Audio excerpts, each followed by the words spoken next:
want to do is put emphasis on the magic that reveals itself in my daily life. I want to harness the unconditional love that runs wild through every breath I take. To capture this is to freeze time in a moment that will never be the same, because no one moment is ever the same. And to be present, living in total awe of life, and overflow with gratitude for getting the chance to experience the wonders of Earth. I also want to connect with these divine forces through spiritual practices and carry on the wisdom of my guru and his guru and so on. I want to walk the earth with pure reverence and loving awareness. I want to feel the warm embrace of Gaia cradling my body and the warmth in this body cradling my soul. With this confession for my love for life itself and creation, this will be my attempt to witness, capture, and get swallowed up in the magic of everyday life and all little things that come with it. This week, I think my friends and I can all agree that winter is weighing heavy on our mental health. It definitely helps to go out, bundle up, embrace the cold for a moment in good company, and go to cafes, drink tea or chai, whatever. But at home, with an ever-growing cabin fever, we're all trying our best to move along with the theme of hibernation during the wintertime.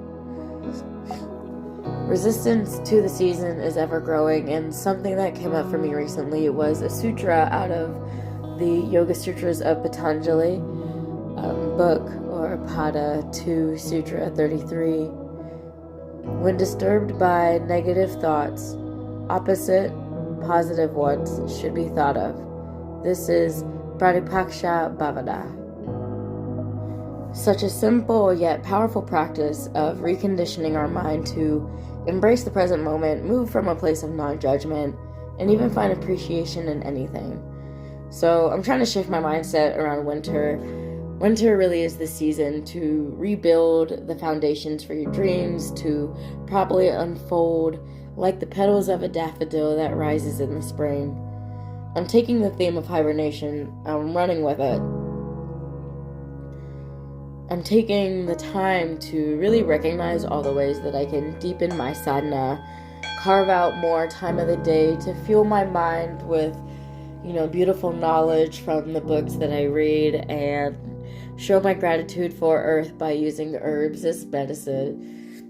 Always using herbs to boost my immune system or help calm my mind, to help my meditation practice, or even get a little bit of an energetic boost, because it's a lot easier for me to feel lethargic during this time of year. And every day I'm trying to solidify my routine and focus on my health under the guidance of Ayurveda. So for me, this looks like living a kapha pacifying lifestyle. And this is super important, especially in the wintertime, just because it's so easy for me to want to get cozy and do absolutely nothing. And sometimes I give myself permission to be cozy and do nothing. Like I'll give myself an evening or a morning to just read and drink tea, just be slow. But for the most part, what it looks like to be kapha pacifying is to be pretty active, to stay pretty warm, and eat pretty whole food, light meals, a lot of leafy greens, whatever is specifically in season. And my yoga practices to be pretty vigorous, not in a vinyasa type of way, but in a hatha, but challenging way. Like I hold challenging poses and do vigorous breath work like Kapalabhati or Bhastrika. And if I do alternate nostril breathing in the morning, I can focus on my right nostril, inhaling through the right nostril to get some energy, and add exercise, break a sweat at some point during the day, and do more active errands like doing the dishes and just cleaning around the apartment, and not laying so stagnant all day that it's very easy for me to do that. It's easy for me to oversleep. I'm actually trying to get up earlier. It sounds weird to say that 7 a.m. is late for me, but if I sleep past 6 a.m., I don't get out of bed before 6, I feel just terrible all day. So I'm trying to get up at 5:30 at least. Like, I notice even the difference in 30 minutes getting up before 6. I don't know why it's so specific like that, but I feel a lot better throughout the whole day. I feel energetic and alive, so I'm working on that and just trying to have that good balance of spending time with myself and not closing myself off to others, because that's easy for me to do in the wintertime, as I tend to just get so wound up in winter. And I'm trying to stop calling it winter dread. I'm trying to be more optimistic about it. So say just the cold. And the cold is very aggravating for Kapha and Vata specifically. It can be aggravating for Pitta too. Like, winter is just such an extreme season for any person, any body type, and I feel like the fact that we still actively do daylight savings and stuff like that doesn't help either, but you know, it is what it is, and trying to cope with everything.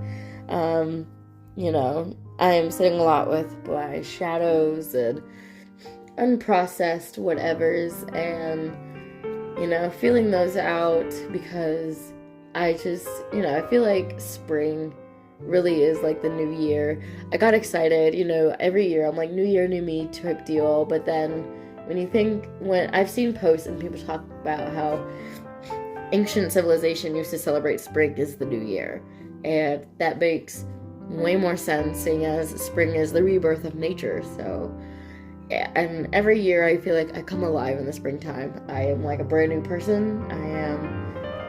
That's just the best way to describe it. I feel like a brand new person in the springtime. And so I'm taking, you know, it's end of January now, or it's about to be, like, January's about to be over, February, halfway through March, spring, you know. So I'm like, okay, how can I use this to my ability? Like, I'm kind of thinking backwards, and like, I have until spring, you know, like, of course growth is nonstop, but like, having all this time to sit indoors and contemplate everything, I am able to have more focused on things I need to work on, things I want to, you know, not work on, but just things I want to lay as a new foundation for myself to create this space for my dreams to unfold and all my goals. So that has been this past week. That's been what has been on my mind, and the intentions. Full moon passed, and I just got off my moon, so, you know, I'm entering my ovulation, which is when tend to feel more energetic, more creative, and a little bit happier. So I'm gonna take advantage of this time period of my 28-day phase to just work on being content, moving easefully and peacefully, as Guru Dev always says. And yeah, I might start treating these vlogs as kind of like a little diary of sorts. I don't know, diary of what, but I journal frequently, and because I upload weekly, I feel like it also helps to just be like, this was this week, like this week this came up, and reflect, and it's kind of cool, and, you know, show moments in my life and stuff like that. So let me know if you guys liked this style of vlog video, and thank you guys for watching my video this week, and tune in next week for my next vlog. Om Shanti Shanti Shanti.